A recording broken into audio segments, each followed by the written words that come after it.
This week, the nation was shaken by the killing of Renee Nicole Good, a 37-year-old mother, poet, and community member who was fatally shot by an ICE agent during a federal immigration enforcement operation in Minneapolis. Her death has sparked protests, lament, and moral reflection across the country. Since Trump assumed office for his second term, his negative rhetoric against immigrants and his push to beef up ICE has resulted in constant clashes between ICE and American citizens. Sadly but predictably, many in the evangelical world have either remained silent or have been supportive of Trump's immigration policies, which brings me to a question that we just can't ignore. How should Christians think about immigrants, immigration enforcement, and public policy? My name is Trey, and this is the Righteousness and Justice Podcast.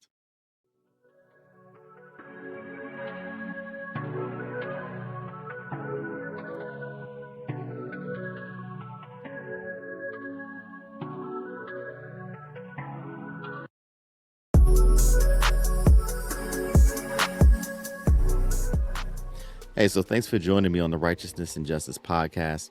Before we go any further, please hit that subscribe button. And if you're watching this on YouTube, make sure that that bell setting is placed on all. And if you're listening on Apple Podcasts or Spotify, please hit that subscribe button so that way you can be notified anytime I upload new episodes on that platform. All right, so with that being said, let's go ahead and get into this.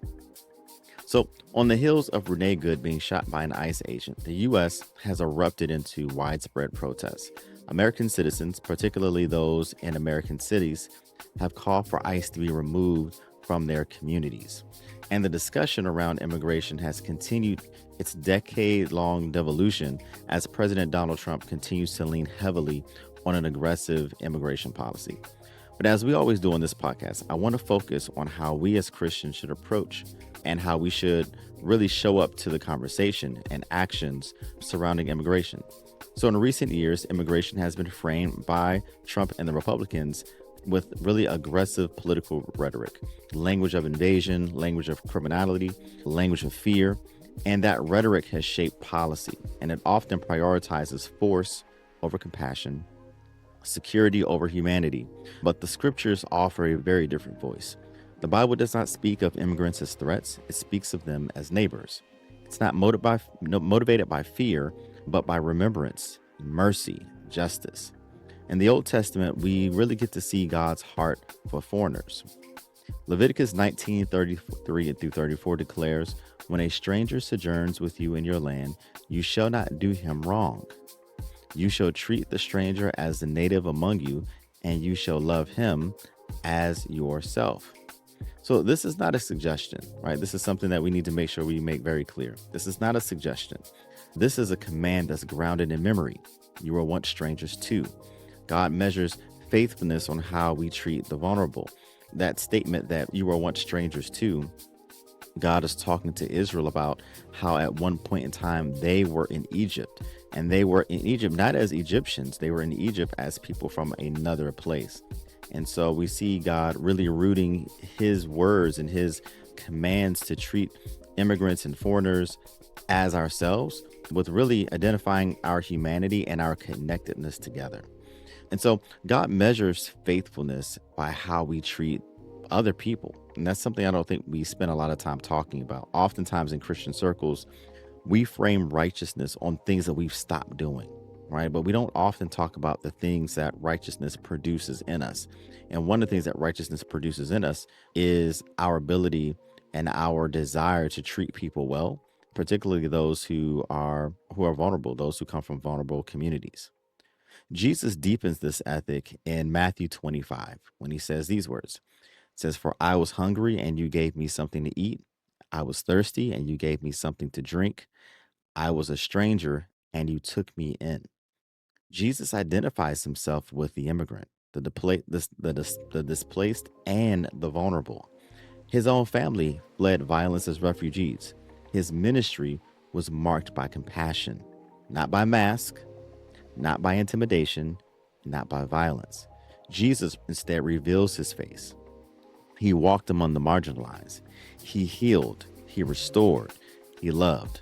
So then what does that mean for the Christian ethic? What does it mean for a Christian ethic surrounding immigration? Well, a faithful response requires, I think, four commitments. One is human dignity before political ideology, justice guided by mercy, accountability for systems that harm, and then lastly, practical care for immigrant neighbors. Micah 6 and 8 says this.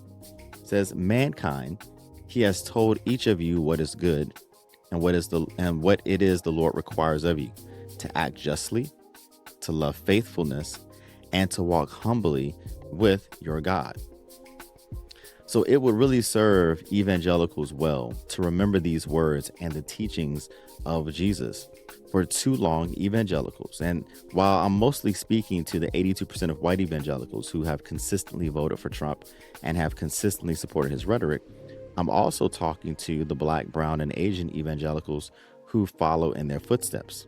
For far too long, you have embraced a theology that is rooted in fear, rooted in racism, rooted in imperialism, rooted in rugged individuality, and that causes you to misrepresent the faith because you remove the Christ from Christianity.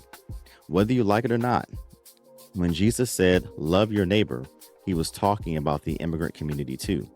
That love isn't contingent on our neighbor's immigration status.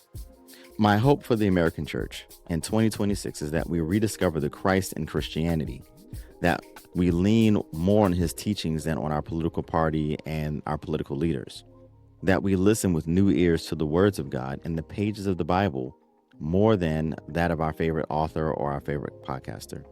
My hope is that we rediscover and reflect the Lord who loves righteousness and justice. All right, thank you all for tuning in, and I'll see you on the next episode. Take care.